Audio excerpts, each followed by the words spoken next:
자, 그런데 무보험차 상해담보가 없으면 무려 3,718만 7,357원을 못 받게 됩니다.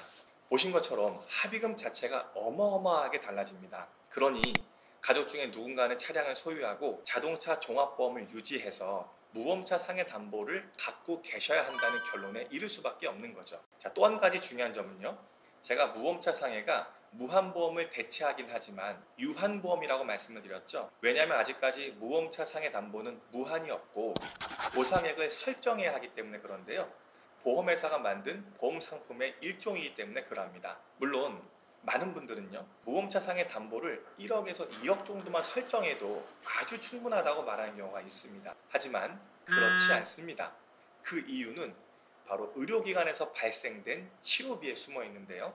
네, 저희 보상 멘토의 실제 한 사례를 말씀드리면, 한 피해자가 오토바이를 타고 정상 주행하던 중에 책임보험만 가입된 차량이 추돌하면서 피해자가 머리로 떨어지면서 급성 경막하 뇌출혈이라는 진단을 받았습니다.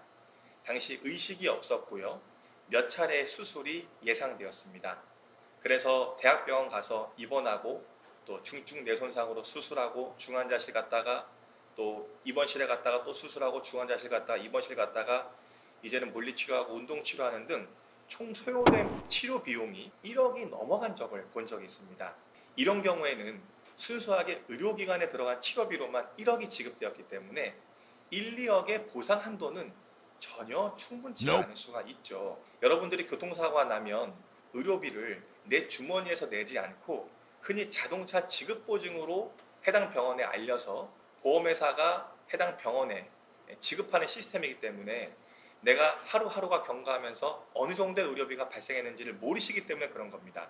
자, 그런데 생각보다 중증에 가까울수록 치료비는 어마어마하게 불어납니다. 사람 일이란 어떻게 될지 모르죠. 자, 그럼 무보험차 상해 담보를 무한보험처럼 활용할 수 있을까요? 네, 있습니다. 제가 무보험차 상해 담보는 가족이라는 울타리 안에 이 담보를 갖고 있는 사람이 있다면 누구든 가능하다고 말씀드렸잖아요. 그리고 그 사람이 한 명씩 늘어날수록 각각 더하여져서 중복 보상이 가능합니다. 이게 무슨 말일까요? 예를 들어서요, 한 가정에 할아버지, 할머니, 아버지, 어머니, 성인 자녀 1, 성인 자녀 2 이렇게 6명이 살고 있다고 생각해 보시죠. 뭐 함께 거주하진 않지만요, 6명의 가정이 있다고 생각해 보시죠.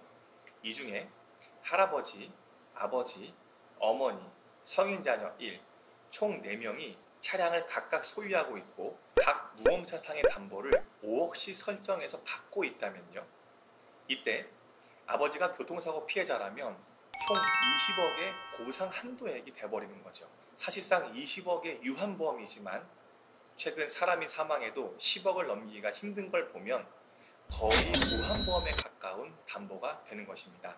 따라서 가능하시면 위와 같은 보상 한도액을 설정해 놓으시는 게 좋고요. 사고가 발생하면 자동차 종합보험 계약을 체결한 가족 구성원 개개인이 우리 가족 피해자 한 명을 위해서 본인의 보험사에 연락을 하셔서 각각 접수를 해주셔야 합니다. 이 일을 보험사에 맡겨놓아도 보험사는 다른 보험사에 접수를 하는 것이 어려울 수 있는데요. 이상 무보험차 상해 담보에서 교통사고 합의금을 많이 받을 수 있는 방법에 대해 말씀드렸습니다.